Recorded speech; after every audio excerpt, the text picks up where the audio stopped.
प्रदेशों में परिवारवाद और चापलूसी की राजनीति जो उन्होंने संस्कृति विकसित की, उसके कारण आज पूरे कांग्रेस का पूरे देश में हर प्रदेश में बंटाधार हो रहा है। और रायगढ़ के वार्ड नंबर 18 में कांग्रेस के प्रत्याशी ने नामांकन वापस लिया है और उसके कारण से पूनम दिवेश सोलंकी जी जो नेता प्रतिपक्ष रही हैं रायगढ़ नगर निगम की, वो निर्विरोध पार्षद निर्वाचित हुई हैं। ये कांग्रेस को विचार करना चाहिए कि परिवारवाद और चापलूसी की राजनीति से वो बाहर है। कांग्रेस बागियों से भी जूझ रही है लगातार, एक के बाद एक कई चौंकाने नाम सामने आ रहे हैं। कांग्रेस सत्ता लोलुपता की, भ्रष्टाचार की राजनीति करती है, परिवारवाद की राजनीति करती है, चापलूसीवाद की राजनीति करती है और उसी कारण से आज उनके संगठन में इतनी बीमारियां पैदा हो गई हैं और ये परिवारवादी और चापलूसी मानसिकता की राजनीति करना जब तक नहीं छोड़ेंगे ऐसे ही। एक महत्वपूर्ण बात थी, केंद्रीय बजट पारित होने वाला है छत्तीसगढ़ में। बजट को लेकर आप वित्त मंत्री होने के नाते क्या सोचते, क्या होना चाहिए?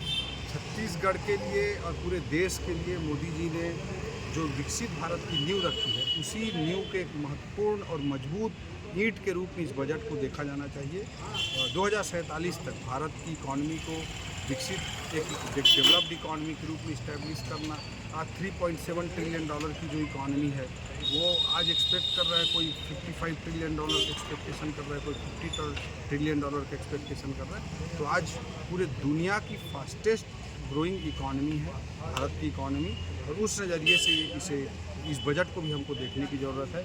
जैसे इंफ्रास्ट्रक्चर की मैं बात करूं, जब मोदी जी आए थे 10 साल पहले 2014 में, तो 2 लाख करोड़ टोटल इंफ्रास्ट्रक्चर पे एक्सपेंडिचर होता था भारत देश में। आज 11 लाख करोड़ का एक्सपेंडिचर है। इसी रूप में बजट को देखने की ज़रूरत है, एक विकसित भारत के बुनियाद के रूप में बजट। मध्यम वर्गों के लिए इसमें कुछ जो मिलना चाहिए। निश्चित रूप से मोदी जी विकसित भारत की नींव भी डाल रहे हैं। जो ज़रूरतमंद लोग हैं, चाहे किसान सम्मान निधि की बात करें, चाहे प्रधानमंत्री आवास योजना की बात करें, चाहे आयुष्मान कार्ड की बात करें, जो गरीब कल्याण की योजनाएं हैं उसके लिए भी वो लगातार एफर्ट ले रहे हैं। और मध्यम वर्ग के लिए चाहे सुधार हो, चाहे हायर एजुकेशन हो, चाहे देश का विकास हो, उस माध्यम से मध्यम वर्ग को भी इन्फ्लेशन को कंट्रोल करना हो, मध्यम वर्ग के लिए भी लगातार। भैया, महापौर चुनाव के लिए जो चाय वाला प्रोजेक्शन है, ये कितना भाजपा के पक्ष में है? देखिए,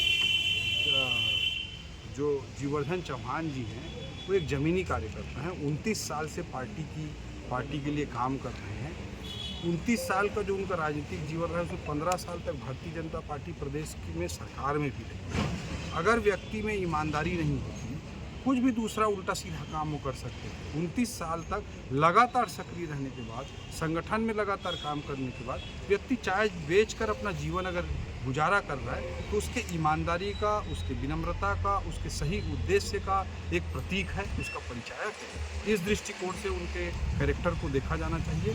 वो व्यक्ति भरपूर संगठन क्षमता से युक्त है, भरपूर चीज़ों को समझते हैं, ज़मीनी हकीकत को समझते हैं, गरीबों की स्थिति को समझते हैं और ईमानदार वो जो उनका व्यक्तित्व है, उसी कारण से 29 साल की राजनीति के बाद भी व्यक्ति चाय बेच रहा है। कांग्रेस जानबूझ के मुद्दा बना रही है इनकी सिधाई को लेकर। कांग्रेस की कोई जनाधार नहीं रह गया है। लोग एक ईमानदार जीवर्धन चौहान जी जैसे ईमानदार व्यक्तित्व को विकास के लिए वोट करेंगे। 1 साल के अंदर किस तरह से रायगढ़ में विकास हुआ है उस पूरे रायवासी देखा है, पूरी यहाँ की जनता ने देखा है और हमने नारा दिया है इस चुनाव में, एक ही राजनीति, विकास की राजनीति।